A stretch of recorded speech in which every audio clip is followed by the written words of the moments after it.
for you, I will win this. This was us! The stadium was completely silent. 80,000 people holding their breath at the exact same moment. The referee had pointed to the spot, the final of the most important club competition in the world. The score tied. Everything riding on one single kick, one moment that could define a career, a season, an entire legacy.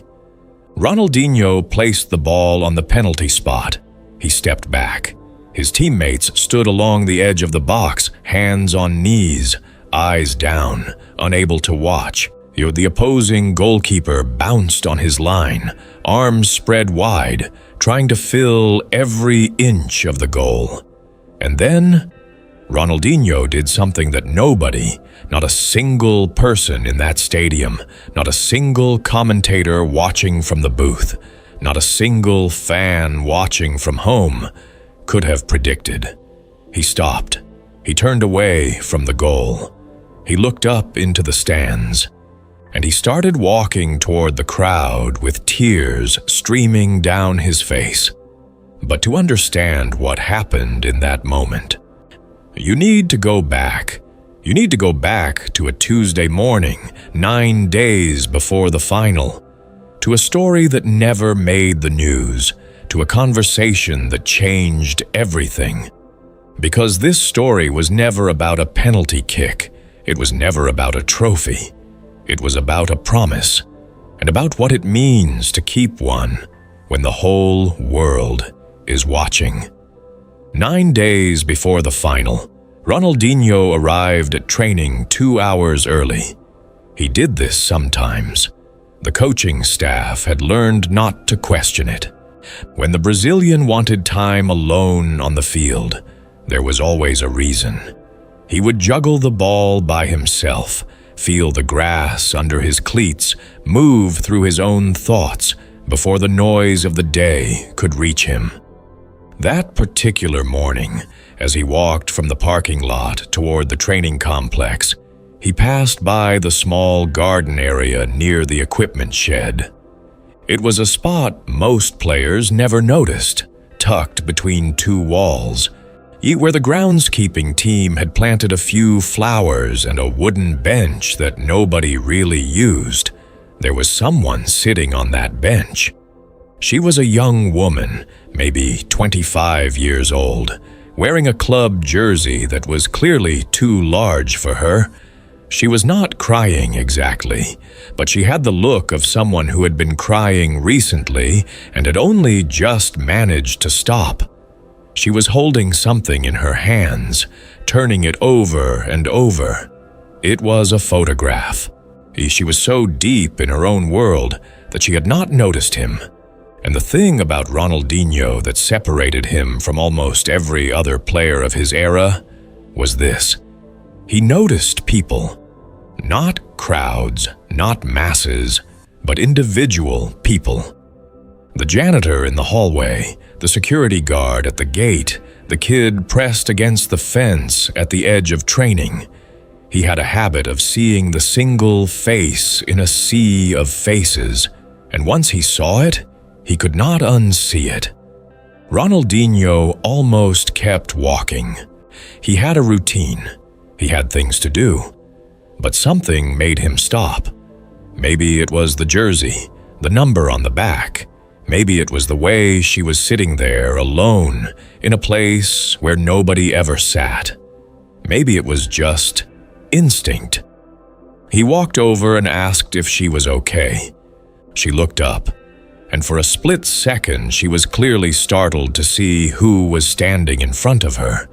But she did not react the way most people did when they recognized him. She did not smile. She did not reach for her phone. She just looked at him with those red-rimmed eyes and said very quietly that she was not sure. Ronaldinho sat down on the bench beside her. He did not say anything else for a moment. He just sat there, which was somehow exactly the right thing to do. Her name was Isabel. She was from Porto Alegre, Brazil, the same city where Ronaldinho had grown up. Her brother, whose name was Diego, had been a footballer too. Not a professional, not someone who made it to the big leagues, but someone who had loved the game with a devotion that was almost religious. He had worn the number 10 his whole life. He had worshipped Ronaldinho from the time he was old enough to understand football. He had a poster on his wall, a worn-out one that had been there so long the edges had curled and yellowed. Diego had been sick. He had been fighting a rare form of bone cancer for 3 years. He was 22 years old when the diagnosis came, and 24 when he lost the fight. He had passed away 6 weeks before this morning. 6 weeks. The wound was still raw enough that Isabel could barely say his name without her voice breaking. She had come to the city because Diego had always dreamed of seeing the stadium in person. He had never been able to afford it. The illness had taken everything the family had, every savings account, every plan, every future they had imagined. He died without ever seeing the place he had loved from 5,000 miles away. So Isabel had come instead. She had brought a photograph of Diego, and she had sat in the garden of the training complex because she could not afford a ticket and she did not know what else to do. She just wanted to be close to something Diego had loved. Ronaldinho listened to all of this without moving. He asked to see the photograph. Isabel hesitated for a moment, then handed it over. It was a picture of Diego in his youth league jersey, number 10, grinning a smile that took up most of his face.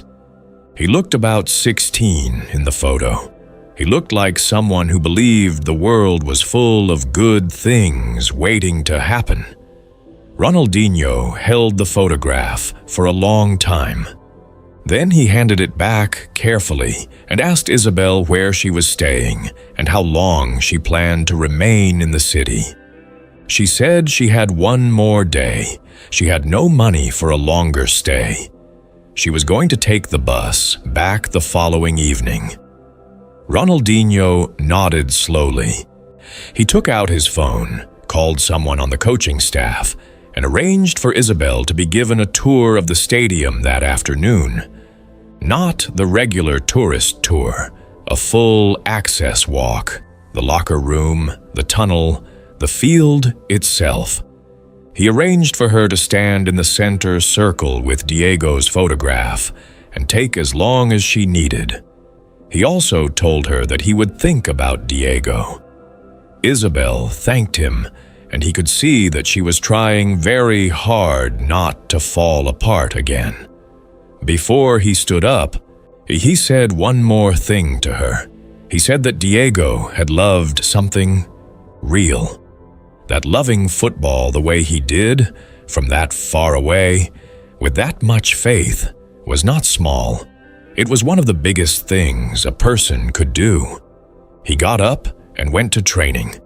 That evening, back in his apartment, Ronaldinho sat with the photograph he had quietly taken a picture of on his phone before handing it back to Isabel. He looked at Diego's face. That smile. The number 10 jersey. He thought about what it meant to carry something for someone who could no longer carry it themselves. The days leading up to the final were exactly what you would expect. Press conferences, tactical sessions, the particular kind of concentrated tension that builds in the days before the biggest game of a season. His teammates were sharp and focused, their edges honed by months of preparation. The coaching staff had drilled every set piece, every defensive shape, every transition scenario. Ronaldinho was present for all of it. He prepared. He performed well in training. But those who knew him well noticed something slightly different in his eyes during those days. A quality of inwardness, like a man who was carrying something. On the third day of that final week, he asked one of the equipment staff for a laminating pouch and a piece of tape. Nobody asked why. At clubs operating at that level, players make unusual requests sometimes, and the staff learns not to overthink it. He took the items back to his locker, sat there for a moment with the printed photograph in his hands, sealed it inside the pouch, and pressed the tape around the edges until it was smooth and tight. Then he placed it in the pocket of his training jacket and went out to work. The night before the final, he could not sleep. He lay in his hotel room staring at the ceiling, and what he kept seeing was not the goalkeeper or the formation or the pitch. He kept seeing that photograph, Diego at 16, that smile, the number 10.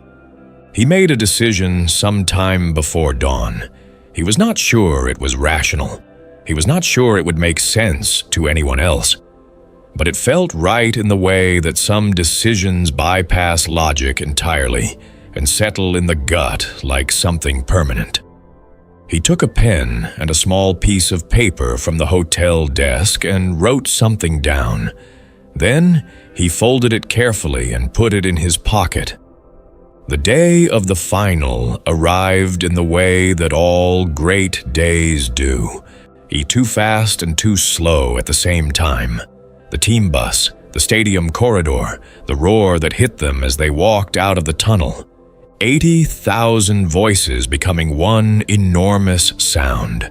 The game was everything a final should be. Physical, tight, brilliant in moments. Both teams trading chances, the score shifting, the tension climbing with every minute. Ronaldinho was at the center of it, creating, pressing, fighting. He was playing for the win. He was playing for his teammates. He was playing the way he always played, with the full force of everything he had.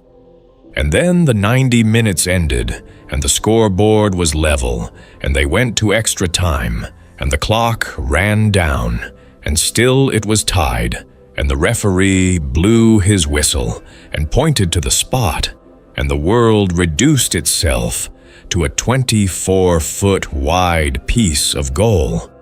Ronaldinho was chosen to take the deciding kick. He walked to the ball. He placed it on the spot with the careful attention of someone who had done this 1,000 times. He stepped back. He looked at the goal. And then the thing happened that nobody saw coming. He reached into his jersey pocket. He had asked the kit man to sew a small interior pocket into his jersey that morning, an unusual request that the kit man had fulfilled without asking questions, because Ronaldinho never asked for anything strange without a reason. From that pocket he took the small piece of folded paper. He unfolded it. He looked at it for several seconds. It was the photograph of Diego. He had printed from his phone the night before, reduced to the size of a playing card, laminated with a strip of tape so it would survive the sweat of the match. He placed it under the ball on the penalty spot, with Diego's face pointing upward, so that the ball rested directly on top of it. Then he stood up and looked into the stands. Yet he was not looking for anyone specific. He was just looking up. And the tears came, not slowly, not politely, but in the full and unguarded way that grief comes when it finally finds its moment. The whole stadium fell quiet. People who had been screaming 30 seconds ago were now utterly still. Nobody understood what they were seeing. The commentators had gone silent. Even the opposing goalkeeper had stopped his line bouncing and was just standing there, watching. Ronaldinho turned his face upward for a long moment. Then he wiped his face with the back of his hand. He took a breath that the cameras closest to him could clearly see. He looked at the goal. He looked at the ball, at the photograph underneath it. He smiled. That smile, the one that had made him famous. But this time, it was not for a goal or a trick or a crowd. It was for a 22-year-old kid from Porto Alegre who had loved something he could never touch and had never stopped loving it anyway. He ran up and struck the ball with everything in him. It hit the back of the net before the goalkeeper could move. He did not celebrate in the way people expected.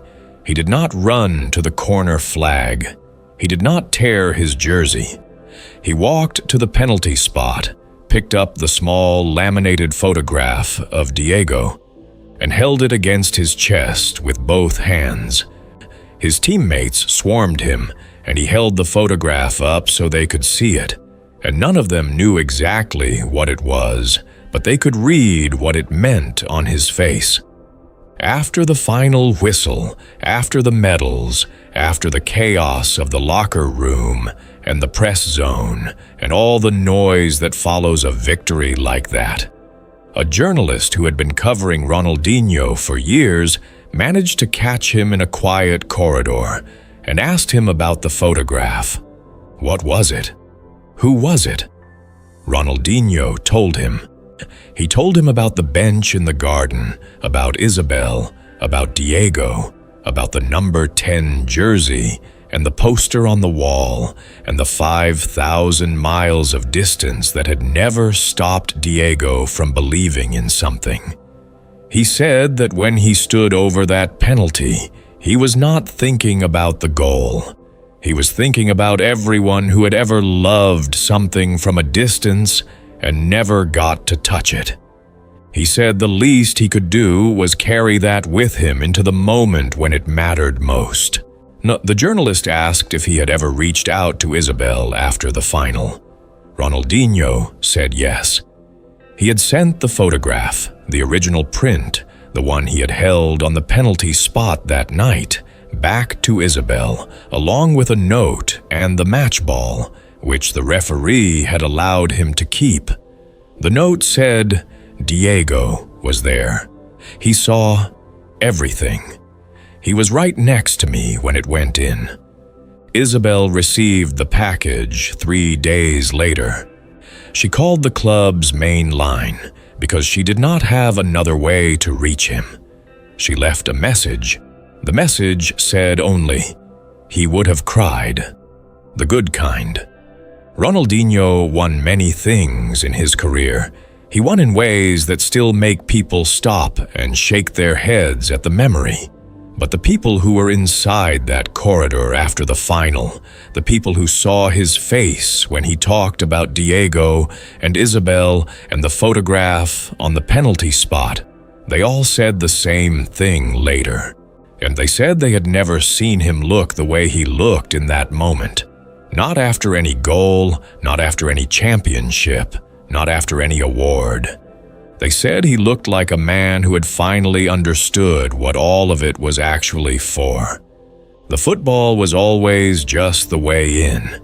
The human being was always the point. That small laminated photograph sat under the most important penalty kick of Ronaldinho's career. It sat on a field thousands of miles from where Diego grew up. He carrying the weight of a life that ended far too soon. Diego never got his ticket to the stadium, but he was there in the way that matters most, carried by someone who understood that love does not require proximity to be real. The number 10 has meant many things to many people. That night, it meant something it had never quite meant before. If this story hit you somewhere deep, take 5 seconds right now and subscribe to this channel. Every single video here is built around moments like this one. Stories that don't make the highlight reel, but stay with you for the rest of your life. Drop a comment below and tell us what this story meant to you. Your comment keeps these stories alive. And sharing this video means someone else gets to feel what you just felt. That matters. Do it now.